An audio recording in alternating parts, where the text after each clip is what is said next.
May mga taong kausap mo pa lang, parang nauubos na agad ang lakas mo. Hindi dahil masama kang tao, kundi dahil may mga taong sanay umikot ang mundo sa kanila. Kung kaharap mo ang isang narcissist, hindi sigaw o drama ang sagot, kundi tamang diskarte. Number 1, huwag makipag-argue sa ego nila. Hindi ibig sabihin nito na mahina ka o talo ka. Ibig sabihin lang, alam mo kung aling laban ang may saysay at alin ang wala. Ang narcissist, hindi nakikipagdiskusyon para magkaintindihan. Nakikipag-argumento sila para manalo, para mapatunayan na sila ang tama, sila ang mas magaling, sila ang mas superior. Kahit may malinaw na ebidensya ka, kahit logical at maayos ang paliwanag mo, babaluktutin nila ang usapan hanggang sa sila pa rin ang bida. Ikaw pa ang mapapagod, confused ka pa. Tapos sila, parang wala lang.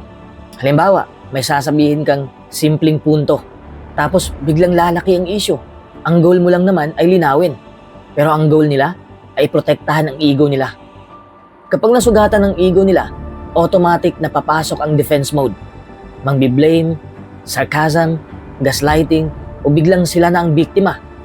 Doon na umiikot ang usapan, hindi na sa katotohanan, kundi sa kung sino ang mas mataas. Kaya kapag nakipag-argue ka sa ego nila, para kang nakikipag-boxing sa hangin. Kahit gaano ka katalino, hindi ka mananalo sa laban na hindi patas ang rules. Sila ang gumagawa ng rules habang naglalaro. You explain calmly, they twist your words. You stay respectful, but they attack your character. You ask for accountability, but they shift the blame. At ito ang pinaka nakakapagod. Habang mas pinapaliwanag mo ang sarili mo, mas nawawala ka sa sarili mo. Unti-unti kang nagda-doubt. Baka ako nga ang mali. Baka sensitive lang ako. Samantalang ang totoo, pinapasok ka lang sa mental maze na sila ang may control. Pero ang mas healthy na move, disengage. Hindi mo kailangan patunayan ang tama mo sa taong hindi handang umamin na mali sila. Hindi mo kailangang ipaglaban ang katotohanan sa taong ang priority ay image, hindi truth. Minsan, ang pinakamalakas na response ay hindi rebuttal, kundi silence o isang maikling sagot na walang emosyon. Think of it this way, hindi lahat ng inaaya ka sa laban ay kailangan mong salihan. Ang maturity ay hindi laging pagsagot. Minsan, pagpili kung kailan ka titigil. At tandaan mo to, kapag tumigil ka sa pagkikipag-argue sa ego nila, hindi ibig sabihin na sumuko ka. Ibig sabihin, pinili mo ang peace mo kaysa pride nila. At sa totoo lang, that's not weakness. That's power. Number 2, iwasan mo ang over-explaining. Lalo na kapag kausap mo ang isang narcissist. Bakit? Kasi sa kanila, hindi ito clarity. Bala ito. Kapag masyado kang nagpapaliwanag, iniisip mo na kung mas malinaw ako magsasalita, maiintindihan niya ako. Pero ang totoo, hindi understanding ang goal nila. Control ang goal. Habang humahaba ang paliwanag mo, mas marami silang pwedeng baliktarin. Mas marami silang pwedeng himayin at gamitin yung laban sa'yo later. Yung simpleng dahilan mo, nagiging butas. Yung honesty mo, nagiging weapon. Nagsimula ka lang sa simpleng, hindi ako okay doon. Tapos bigla kang nahatak sa 10 minutong explanation. Biglang may examples, backstory, apology, kahit wala ka namang kasalanan.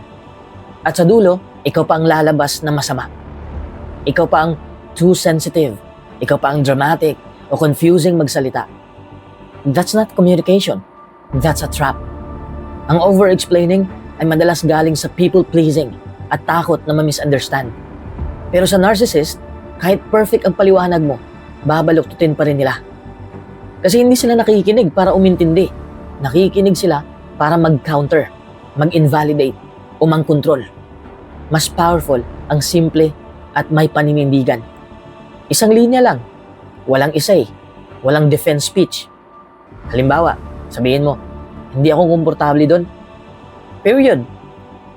Isa pa, nakapag-desisyon na ako. Period. Hindi ko na kailangan magpaliwanag pa. Period. Di ba? Maikli lang. Kasi kapag maikli kang magsalita, nawawala ang kontrol nila. Wala silang mahawakan. Walang emosyon. Walang extra information. Walang opening. And yes, they will push. Magtatanong sila ng, bakit? Ano ba problema mo? Pero hindi lahat ng tanong kailangan mong sagutin. Silence is also an answer. Hindi ka bastos kapag hindi ka nag-over-explain. Hindi ka bastos kapag nag-set ka ng boundary. Hindi mo kailangang i-justify ang sarili mo para maging valid ang desisyon mo. Adults don't need permission slips for their boundaries. So next time na maramdaman mong napapahaba na naman ang paliwanag mo, huminto ka. Tanungin mo muna ang sarili mo, nagpapaliwanag ba ako para magkaintindihan or para lang ma-approve ako? Kapag approval ang hinahabol mo, that's your cue to stop talking. Clarity doesn't need a long speech. Confidence is quiet. And with a narcissist, the less you say, the safer you are. Number 3, gamitin mo ang gray rock method. Ang gray rock method ay parang sinasadya mong maging boring, maging tahimik at emotionally unavailable kapag kaharap mo ang narcissist. Hindi dahil mahina ka, kundi dahil ayaw mong bigyan ng fuel ang ego nila. Isipin mo ang narcissist na parang taong nabubuhay sa reaksyon.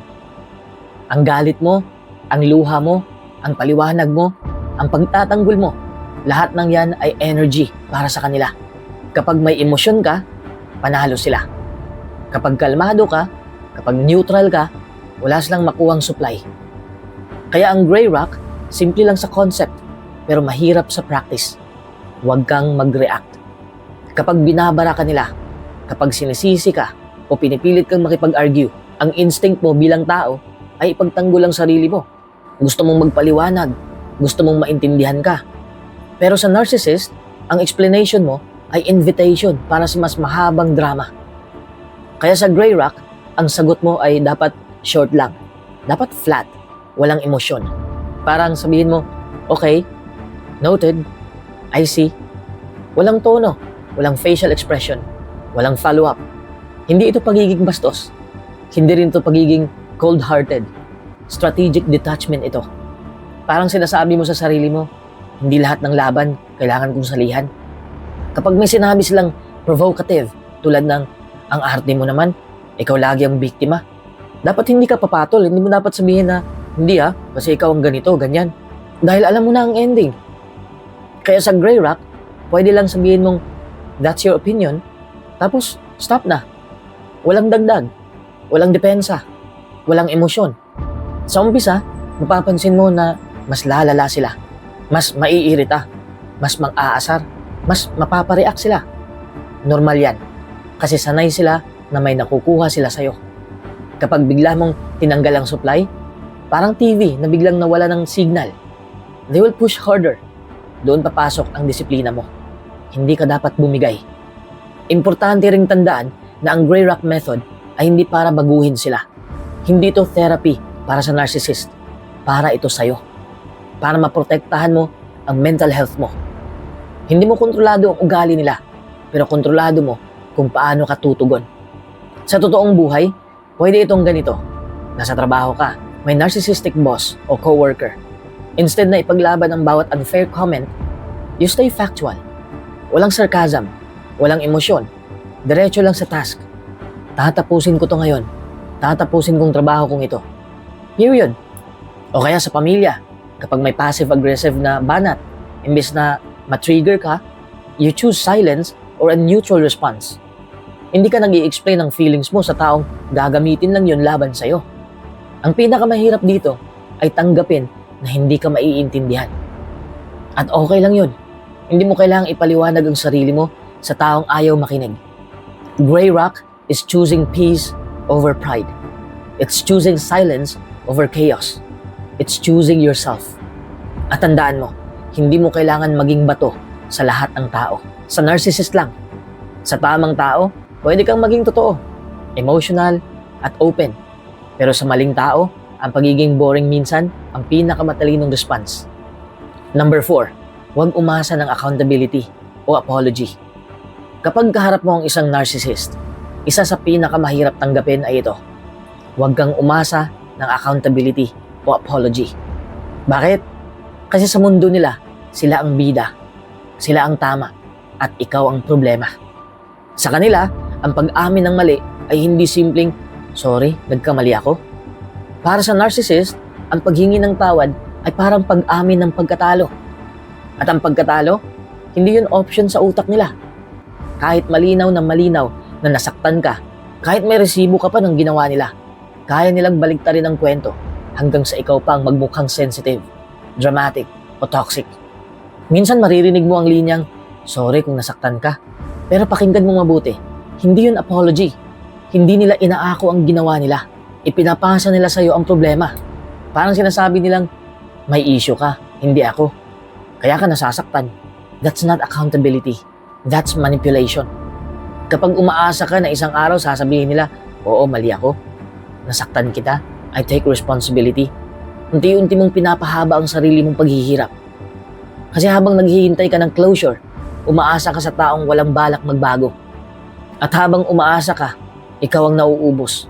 Emotionally, mentally, minsan pati self-worth mo. At ang mas masakit, minsan ikaw pa ang mapipilitang humingi ng tawad kahit ikaw ang nasaktan. Bakit? Kasi ayaw nila ng tensyon na hindi sila ang panalo. Gusto nila ng peace na kontrolado nila. Peace na ikaw ang tahimik. Ikaw ang nag-a-adjust. Ikaw ang naglulunok ng sakit. Kaya mahalagang maintindihan mo ito. Hindi dahil hindi ka worth it, kaya wala kang apology. Hindi dahil sobra kang demanding. Hindi dahil mali ang nararamdaman mo. Ang totoo, incapable lang silang umako ng responsibilidad nang hindi nasisira ang ego nila. Once you accept that reality, something shifts. Hindi ka na naghahabol ng sorry. Hindi ka na nagmamakaawa ng validation.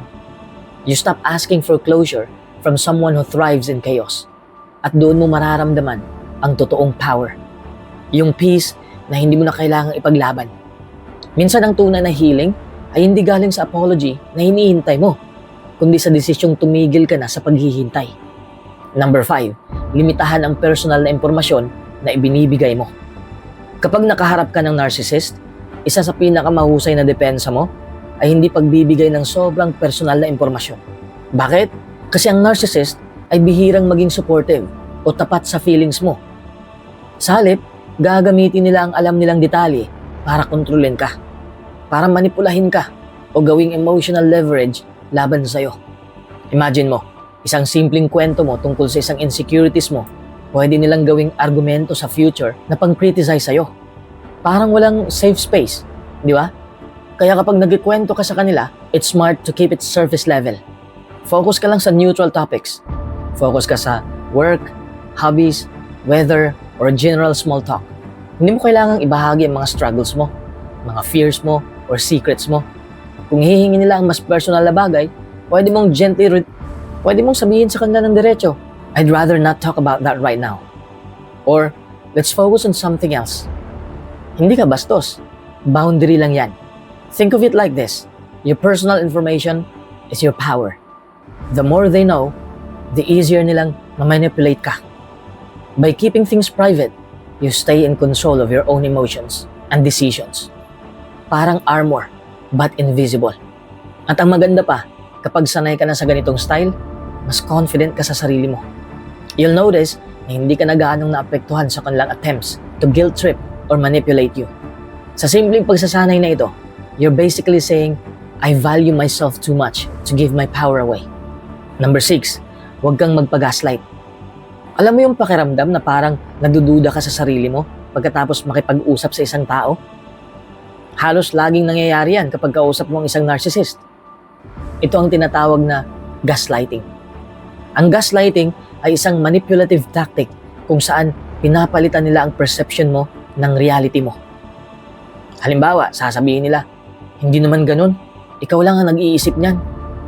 O kaya, ang drama mo talaga, sobra ka lang sensitive. Parang unti-unti, magugulat ka na lang, nagkaka-question ka na sa sariling memory o judgment mo. Ang pinakamahalaga dito ay manatili ka sa sarili mong perception. Hindi mo kailangan tanggapin ang kanilang distortion ng facts. Think of it like this, ikaw ang may remote control sa sarili mong reality. At kahit anong pilit nila, hindi nila pwedeng palitan yan kung hindi mo papayagan. Hindi mo rin kailangan patunayan sa kanila na tama ka. They thrive sa doubt mo. Para mas relatable, isipin mo na parang may taong constant na sinasabi sa'yo na mali ang nakikita mo sa mirror. Kahit alam mo sa puso mo kung anong totoo, paulit-ulit nilang sinasabi na mali ka. Kung papayagan mo yan, eventually, maniniwala ka na sa version nila ng truth. Kaya kailangan mong mag-hold sa sarili mong perception at sa feelings mo. At tandaan na may karapatan kang magsabi, hindi yan, ganito ang nakikita ko at hindi mo pwedeng baguhin yon. Ang tricky lang, minsan hindi halata ang gaslighting. Hindi laging malakas o halata. Pwedeng sa maliit na comments, sarcasm o passive-aggressive behavior. Kaya importante na maging aware sa patterns nila at laging mag-trust sa sarili mong intuition. Parang personal GPS mo to. Kahit anong pilit ng iba, ikaw pa rin ang nagde-decide kung saan ka pupunta at ano ang totoo sa'yo. Number 7, iwasan mo ang power struggles. Kapag nakaharap ka sa isang narcissist, isa sa mga pinakamahalagang strategiya ay huwag makipaglaban para sa power o control. Alam mo yung pakiramdam na gusto mong patunayan na tama ka at gusto mo rin ipakita sa kanila na hindi ka basta-basta? That instinct is natural. Pero sa narcissist, ito ay parang naglalaro ka sa kanilang game. Isang game na talagang hilig nilang manalo. Kapag nakipag-power struggle ka, bawat argumento, kahit simpleng disagreement lang, pwede nilang gawing laban para i-manipulate ka o pabagsakin ang confidence mo. Parang naglalaban kayo sa invisible scoreboard kung sino ang mas superior. Pero sa katapusan, they always try to win at the cost of your emotional energy. Minsan kahit mali sila, gagawin nilang ikaw ang mukhang villain. Tapos ikaw pa ang napapagod at nagdadalawang isip sa sarili mo. Ang mas effective ay mag-step back at i-choose ang battles na talagang worth it. Hindi mo kailangan patunayan sa kanila na tama ka. Pwede mong sabihin calmly, okay, let's agree to disagree. O simpleng i-ignore yung ego-driven comments nila. Kapag hindi mo pinapansin ang game nila, mawawala ang motivation nila na i-push ka. Kasi gusto nila ng reaction mo. Imagine, naglalaro ka ng chess. Pero ang kalaban mo ay hindi naglalaro para manalo lang. Naglalaro siya para ma-frustrate ka. Kung susundin mo ang laro niya, always katalo. Pero kapag nagiging strategic ka at nagpo-focus sa moves mo, hindi sa kanilang emosyon, nasa control ka ng sarili mong energy. Sa madaling salita, avoid engaging sa kanilang ego battles. Mag-conserve ka ng energy, manatiling kalmado at composed, at alalahanin mo na ang goal mo ay protektahan ang sarili mo, hindi para manalo sa kanila. Tandaan mo, kung gusto mo ng peace of mind, minsan ang pinakamalakas na move ay hindi na sumagot, hindi na makipaglaban, at hayaan na silang manalo sa kanilang sariling distorted reality para hindi ka maapektuhan emotionally. Number 8, magkaroon ka ng emotional detachment. Kapag sinasabi nating magkaroon ng emotional detachment, ibig sabihin, matuto kang hindi masyadong maapektuhan ng emotional na laro o drama ng narcissist. Para kang naglalakad sa tabi ng kalsada habang may traffic. Nakikita mo ang lahat ng gulo, pero hindi ka nadadala ng bawat sasakyan dumaraan sa'yo. Ito ay tinatawag na emotional boundaries. Hindi mo kailangan maramdaman lahat ng galit, pang-iinsulto o guilt-tripping nila. Imagine, nagsisend sila ng text na punong-puno ng akusasyon o sarcasm. Kung emotional detached ka, babasahin mo lang, mare-recognize mo na this is their drama, not mine. Tapos pwede mo lang i-ignore o sagutin mong kalmado at neutral. Hindi mo na kailangan mag-react ng emotional kasi alam mo na ang reaction mo ang pinakapabor sa kanila. Narcissists feed sa emotion. Kapag nakita nilang nagagalit ka o nasasaktan, parang nakatanggap sila ng boost. Emotional detachment doesn't mean cold o walang pakialam. Parang protective shield lang siya. Pinapangalagaan mo ang sarili mo para hindi ka ma-drain ng toxic energy nila. Pwede mo ring isipin na it's like being a spectator in a theater, not an actor in the play. Nakikita mo ang eksena, pero hindi ka involved emotionally. Kapag pinractice mo ito consistently, mas magiging kalmado ka. Mas malinaw ang decision making mo at mas hindi ka maapektuhan ng manipulations nila. Over time, mas madali mo ring maset ang boundaries kasi hindi ka emotionally hooked sa kanilang mga laro. Number 9, huwag kang umasa na magbabago sila dahil lang sa pagmamahal mo. Isa sa mga pinakamalupit na leksyon kapag may narcissist ka sa paligid, lalo na kung close mo, ay huwag kang aasa na magbabago sila dahil lang sa pagmamahal mo. Madali itong maramdaman sa simula. Parang iniisip mo, kung mahal ko siya ng sobra, siguradong makikita niya kung gaano ako kabuti at babaguhin niya sarili niya. Pero reality check, narcissists rarely change for others. Hindi nila ito ginagawa para sa iba. ginagawa nila kung para sa kanila ito makikinabang o kung gusto nilang magpakitang gilas sa sarili nilang terms. Minsan sa sobrang pagmamahal o effort mo, naiisip mo na baka sa pag-sacrifice mo, sa pagiging patient and understanding mo, unti-unti nilang makita ang mali nila. But the truth is, their behavior is not about you. It's about their need for control, admiration, or validation. Hindi nila kailangan ng pagmamahal mo para mag-improve. At mas madalas, ginagamit nila ang pagmamahal mo para maprotektahan ang sarili nilang ego. Imagine mo, parang naglalaan ka ng oras at emosyon mo sa isang taong parang black hole. Lahat ng energy mo nawawala, pero hindi bumabalik sa'yo. Parang swimming sa dagat na wala kang nakikitang shore. Kahit anong gawin mo, kung hindi nila gustong magbago para sa sarili nila, hindi mangyayari. Kaya ang leksyon dito ay love wisely, not blindly. Hindi mo kailangan patunayan ang value mo sa kanila at hindi mo rin kailangang i-rescue sila. Hindi ibig sabihin nito na hindi ka caring o loving. Ibig sabihin lang, kailangan mong protektahan ang sarili mo at tanggapin mo na ang change must come from them, not from your love. Mas maganda pang i-invest mo ang pagmamahal mo sa sarili mo at sa mga tao na handang mag-reciprocate at tanggapin ang pagmamahal mo without manipulation or games. Number 10, alamin mo kung kailan ka lalayo. Hindi laging madali kasi minsan parang may magnet na nagbubuo sa inyo, lalo na kung matagal mo nang kilala ang tao o may history kayo. Pero ang point dito, your mental health matters more than pleasing someone who thrives on control and drama. Kung palagi napapagod ka, kung palagi kang stress o nagdududa sa sarili mo pagkatapos makipag-usap sa kanila, yun ang malinaw na signal na kailangan mo nang lumayo. Imagine na palagi kang naglalakad sa ulan pero hindi ka binibigyan ng payong. Every encounter, nababasa ka, napapagod ka at nilalamig ka. That's what interacting with a narcissist can feel like emotionally. Sometimes you need to step back, put on your own umbrella, and give yourself space. Hindi ito pagiging selfish. This is self-preservation. Walking away doesn't always mean cutting them off completely. Maaari ring ang meaning nito ay emotional distance. Limitahan mo ang oras mo sa kanila. Bawasan mo ang personal na detalye na binabahagi mo at huwag hayaan na madrag ka sa kanilang drama. Kapag naramdaman mong sinusubukan nilang manipulahin ka o i-guilt trip ka o i-blame sa mga bagay na hindi mo kasalanan, it's time to create space. Think of it as a safety buffer. Ang pinakamahalaga, matutunan mong pakinggan ang sarili mo. Ask yourself, am I okay after talking to them? Do I feel drained, anxious, or doubting myself? Kung oo, that's your cue na lumayo, kahit panandalian lang. Tandaan mo, hindi mo kailangang labanan ang kanilang ego. Hindi mo rin kailangang ipaliwanag ang sarili mo ng paulit-ulit. Sometimes, the best defense is distance. Kapag nagawa mo ito consistently, mapapansin mo na mas malinaw ang isip mo, mas mabuti ang emotional na kalagayan mo, at mas kaya mong mag-decide for yourself. Sa madaling salita, learning when to step back is actually learning to love and protect yourself.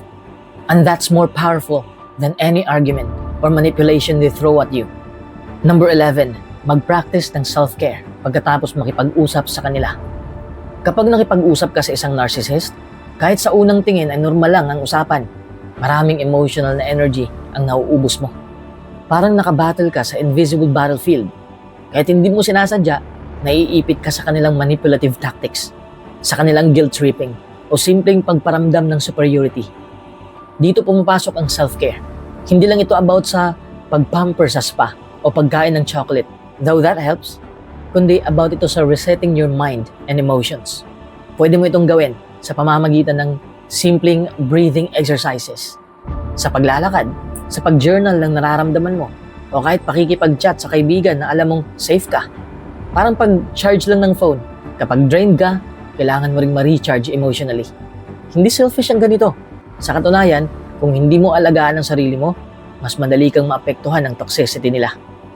After interacting with a narcissist, you need to detox your mind and heart. Give yourself permission to feel what you need to feel without guilt.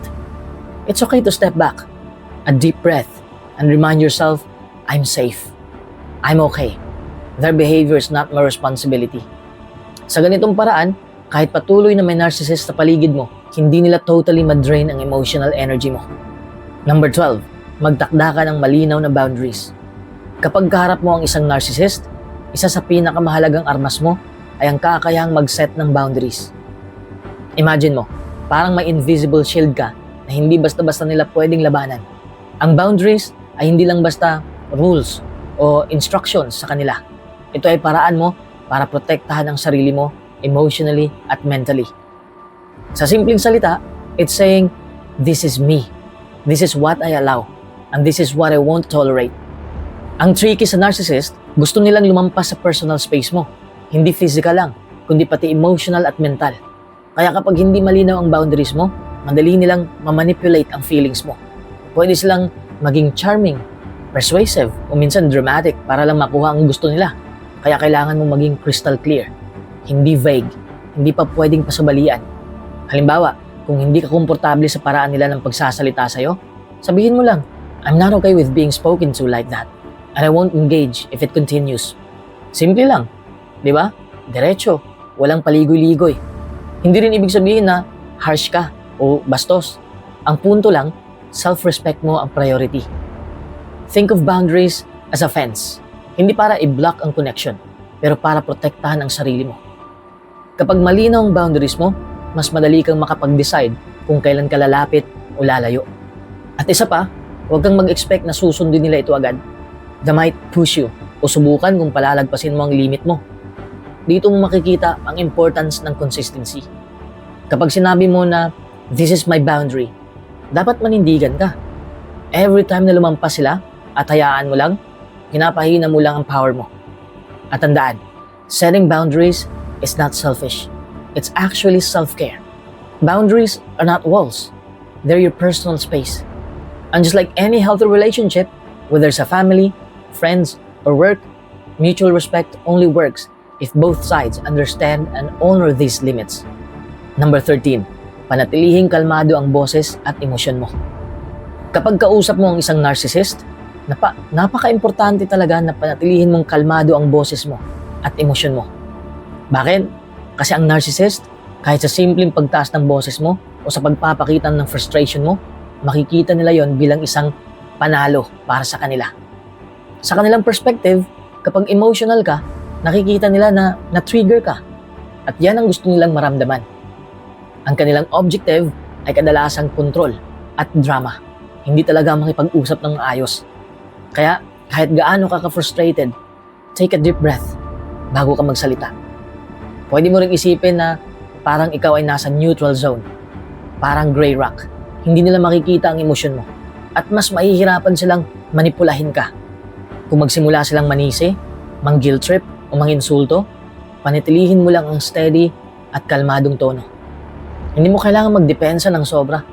Simple lang, malinaw at composed lang ang sagot mo. Parang sinabi mo lang, I hear you, but this is my perspective. At tapos na. Ang tricky dito, minsan natural sa atin na mag-react, lalo na kapag pinapahiya o minamanipulate tayo. Kaya practice lang talaga. Kahit sa maliliit na sitwasyon, sanayin mo ang sarili mo na mag-respond calmly, hindi mag-react impulsively. Kapag naging habit mo ito, hindi lang sa narcissist makakatulong, pati sa everyday stress at toxic people sa paligid mo. Number 14, huwag iasa ang self-worth mo sa validation nila. Alam mo, maraming tao ang hindi namamalayan na unti-unti nilang ibinibigay ang kanilang sense of worth sa ibang tao. Lalo na sa narcissist. Halimbawa, kapag sinabi ng narcissist na magaling ka lang kasi pabor sa'yo, kahit papaano, okay ka naman. Parang maliit na victory ito, di ba? Pero ito ang trap dahil ang self-worth mo ay nagiging dependent sa kung anong opinion nila sa'yo.